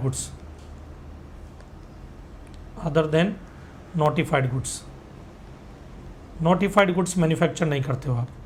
notified goods का मतलब क्या हो गया बेटा आपके, ये ice cream, paan masala, tobacco and manufactured tobacco substitutes and aerated water. ये देखो नोटिफाइड गुड्स कौन, आइसक्रीम वगैरह, edible ice, paan masala, tobacco, manufactured tobacco substitutes और एरेटेड वाटर। ये जो है इनकी अगर मैं मैन्युफैक्चरिंग करता हूँ तो मैं कंपोजिशन स्कीम में नहीं आ सकता, अदरवाइज मैं कंपोजिशन स्कीम में आ सकता हूँ बेटा। नेक्स्ट, इसके अलावा अगर मैं डीलर हूँ, ट्रेडर हूँ, माल खरीदता और बेचता हूँ, वो आ सकता है कंपोजिशन स्कीम में। अब उसके लिए ऐसी कोई रोक टोक नहीं है कि वो नोटिफाइड गुड्स का डीलर नहीं होना चाहिए। अगर मैं सर्विस प्रोवाइडर जो रेस्टोरेंट की सर्विस प्रोवाइड करता है, किसकी बेटा, रेस्टोरेंट की, आउटडोर कैटरिंग की, उनकी सर्विस प्रोवाइड करता है, खाली वही सर्विस प्रोवाइडर, वो 10(1) में कवर होते हैं, 10(1), 10(2) में इनमें कवर होंगे। और अदर सर्विस प्रोवाइडर है वो 10(2) में कवर होंगे। Actually other service provider word use नहीं किया गया, 10(2) के लिए यूज़ किया गया। जो 10(1) में एलिजिबल नहीं है, बराबर, वो 10(2) के लिए एलिजिबल हो जाएंगे, बराबर है। लेकिन वहाँ पे भी उन्होंने बोल दिया नोटिफाइड गुड्स के मैन्युफैक्चरर 10(2) के लिए भी एलिजिबल नहीं होंगे। तो ज़रा देखते हैं बेटा, आ जाओ। सबसे पहली चीज़ ऑप्शनल, ये जो कंपोजिशन स्कीम है ये ऑप्शनल स्कीम है, और 10(2) भी ऑप्शनल स्कीम है जो सर्विस प्रोवाइडर के लिए जनरली होती है। एलिजिबल पर्सन कौन है, मैन्युफैक्चरर, ट्रेडर और service provider, but service provider में रेस्टोरेंट वाला ही आ सकता है 10(1), 10(2) के में, और 10(1) एंड 10(2) में। 10(2) में कौन कौन एलिजिबल है, जो भी service provider, other service provider वो यहाँ पे आएंगे। Exclusively engaged in supplying service other than restaurant service, क्योंकि रेस्टोरेंट इधर कवर हो गया 10(1) में।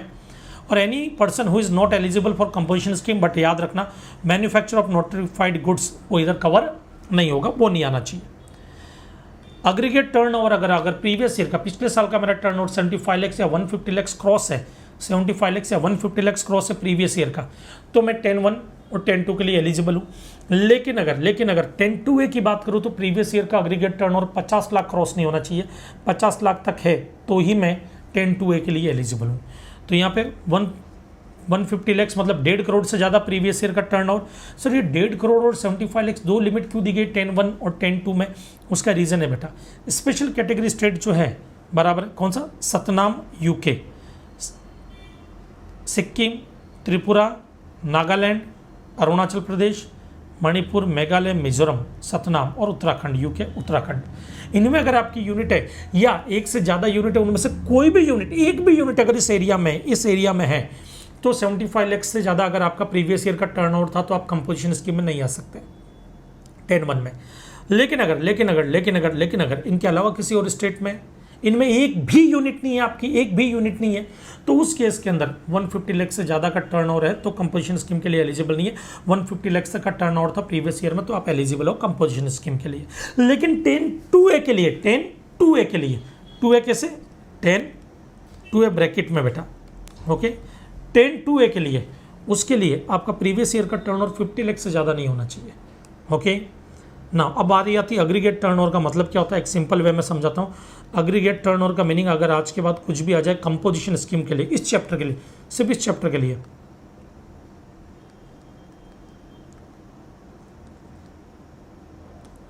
चाहे 10(1) की बात हो रही है, 2 की बात हो रही है या 10(2)(a) की बात हो रही है, याद रखना ऑल आउटवर्ड सप्लाई,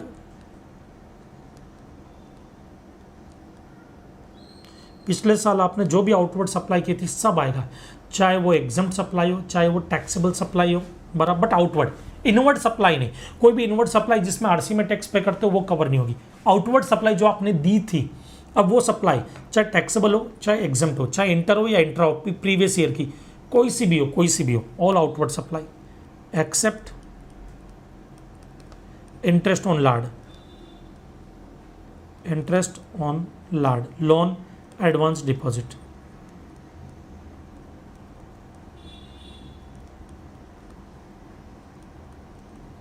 इनको छोड़ करके कोई भी, ओके, लोन, एडवांस डिपॉजिट, इसको छोड़ करके हर तरह की आउटवर्ड सप्लाई एग्रीगेट टर्नओवर में आएगी, इतना याद रखना। ओके, तो यहाँ पे प्रीवियस ईयर की सारी सप्लाई आप देखोगे। अब टैक्स रेट, अगर आप 10(1) और 10(2) में है तो उस वक्त आपकी टैक्स रेट, अगर आप मैन्युफैक्चरर हैं और आप कंपोजिशन स्कीम में आ चुके हैं तो आपको टैक्स पे करना पड़ेगा 0.5% ऑफ अग्रीगेट टर्नओवर। अब यहाँ पर अग्रीगेट टर्नओवर मतलब आप कंपोजिशन स्कीम में आ चुके हैं, तो जब आप कंपोजिशन स्कीम में आ जाते हैं तो याद रखना आप इंटर स्टेट सप्लाई नहीं कर सकते। तो इंटर स्टेट सप्लाई तो आपने की ही नहीं है, इंटर स्टेट सप्लाई ही अलाउ होती है कंपोजिशन स्कीम के लिए, आप जानते हैं।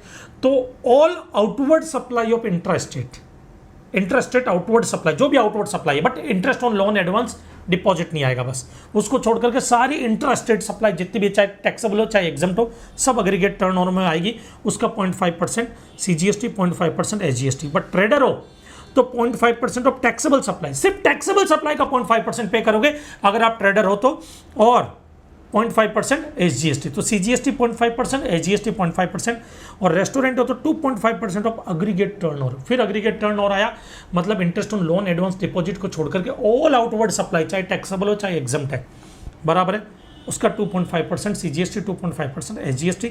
लेकिन अगर आप कंसेशन रेट स्कीम में, मतलब आप 10(2)(a) में है, तब आपको 3% ऑफ अग्रीगेट टर्नओवर पे करना पड़ेगा। मतलब यहाँ पे भी इंटरेस्टेड सप्लाई होती है तो all interested supply except interest on loan, advance deposit, उसको छोड़ करके सारी आउटवर्ड सप्लाई, और वो भी क्या, इंट्रा, क्योंकि इंटर अलाउ नहीं होगा अगर आप इस स्कीम में आ चुके हो तो। Is composition scheme holder eligible for making supply of service other than restaurant service? मतलब ये क्या बोलना चाहता है कि अगर आप 10(1) और 10(2) वाले कंपोजिशन स्कीम में हो और आप मैन्युफैक्चरर हो या डीलर हो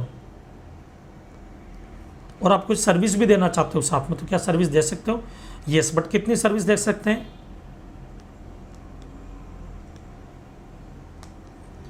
प्रीवियस ईयर जिस भी स्टेट का निकालना हो, जिस भी स्टेट का, इसमें स्टेट वाइज निकाला जाता है बेटा। मान लीजिए मेरी एक यूनिट है मुंबई में, एक यूनिट है बड़ौदा में, तो जब मैं ये देखूंगा कि मैं कंपोजिशन स्कीम के लिए एलिजिबल हूं या नहीं हूं, तो मुंबई और बड़ौदा दोनों का टर्नओवर क्लब किया जाएगा। लेकिन जब ये देखना है कि मैं सर्विस दे सकता हूँ या नहीं दे सकता। मान लो मैं मैन्युफैक्चरर हूँ और मेरी मुंबई में भी एक यूनिट है, एक यूनिट बड़ौदा में, और मुंबई की यूनिट से मैं सर्विस भी देना चाहता हूँ। मतलब गुड्स तो सप्लाई करूँगा, मैन्युफैक्चर हूँ तो माल बना करके तो बेचूंगा, या ट्रेडर हूँ तो माल खरीद करके बेचूंगा, बट साथ में सर्विस भी देना चाहता हूँ। तो मुंबई की यूनिट का जो मेरा टर्नओवर है, बराबर मुंबई की यूनिट का टर्नओवर देखा जाएगा बेटा, previous year turnover of Mumbai unit.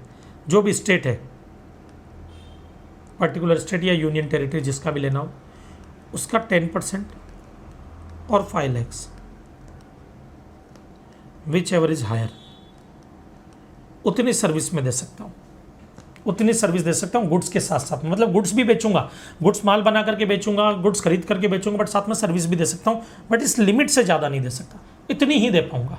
अगर क्वेश्चन बोल दे मुंबई की यूनिट का प्रीवियस ईयर का टर्नओवर जो है वो था 120 lakhs, बराबर प्रीवियस ईयर का टर्नओवर है 120 lakhs, तो और बड़ौदा का टर्नओवर है 80 lakhs, नहीं 80 lakhs नहीं, ज़्यादा हो जाएगा, 10 lakhs। बड़ौदा का टर्नओवर है आपके बेटा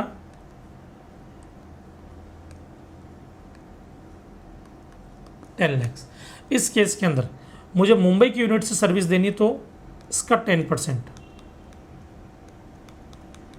मतलब 12 lakhs दे सकता हूँ, और 5 lakhs whichever is higher, तो कितना 12 lakhs।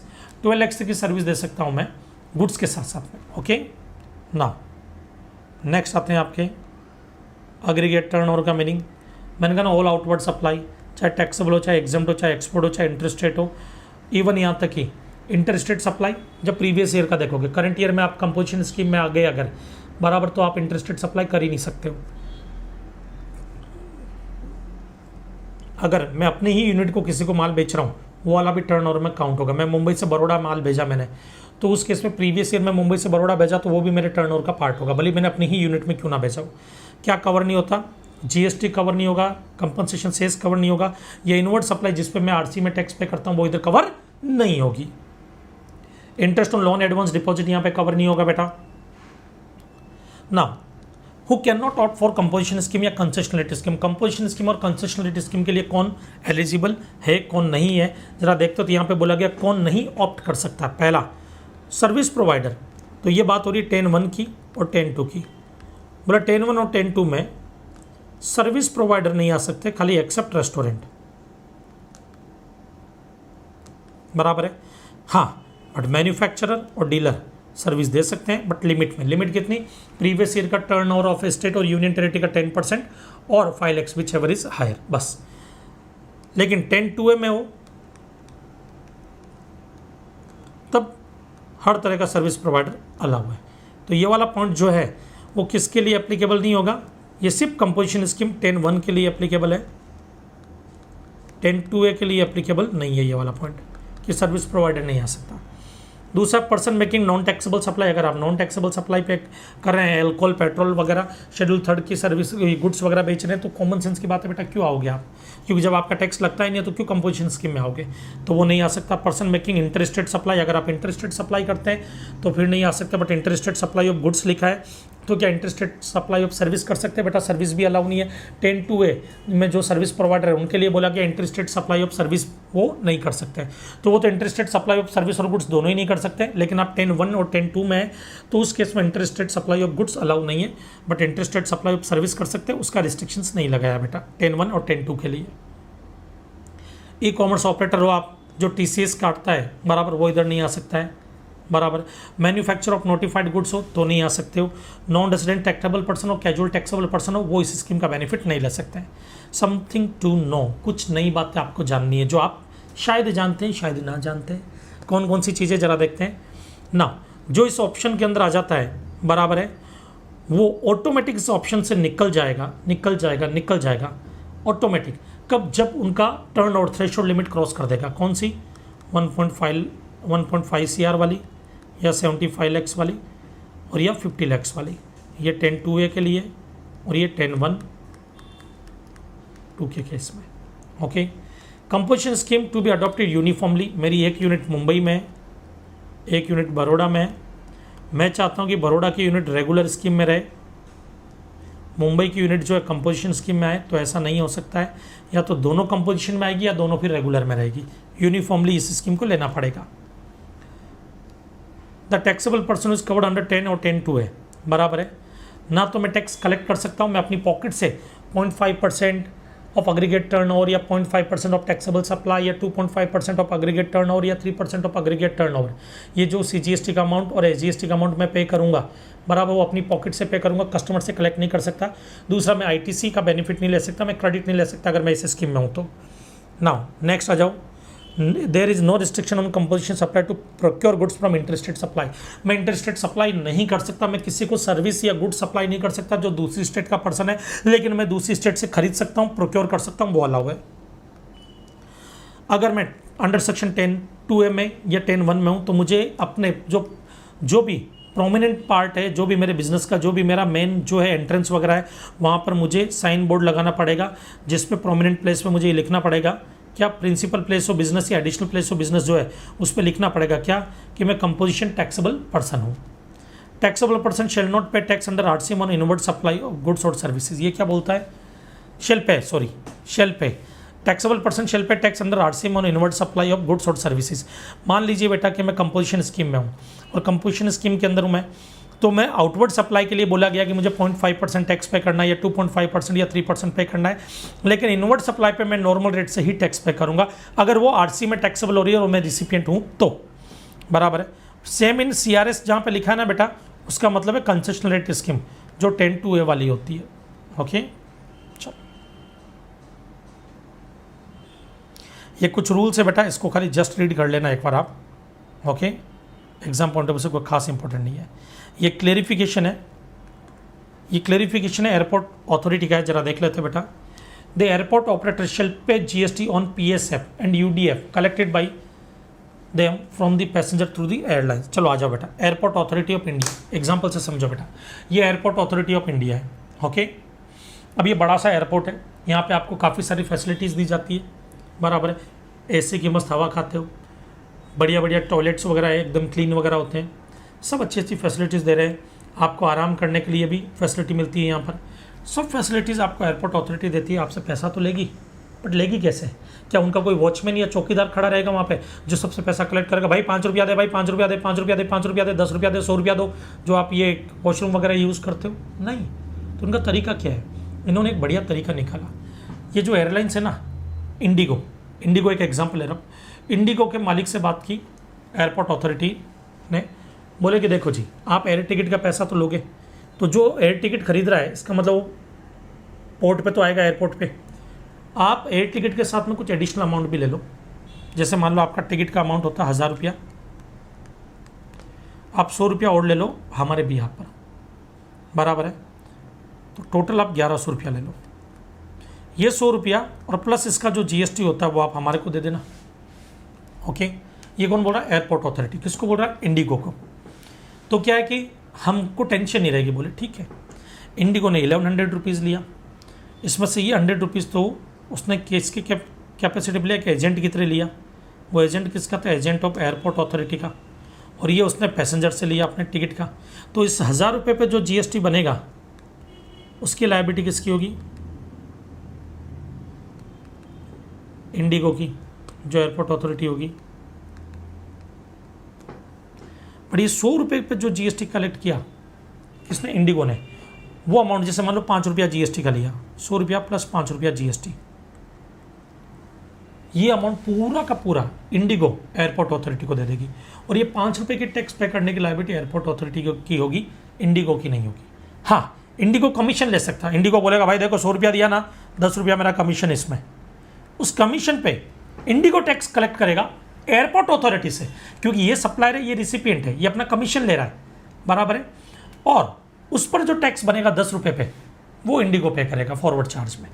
ओके, 10 रुपीज़ पे। ये एग्जांपल समझाया गया बेटा यहाँ पर। ओके, पूरा का पूरा। तो यहाँ पर आपका ये वाला रिवीजन कंप्लीट होता है बेटा।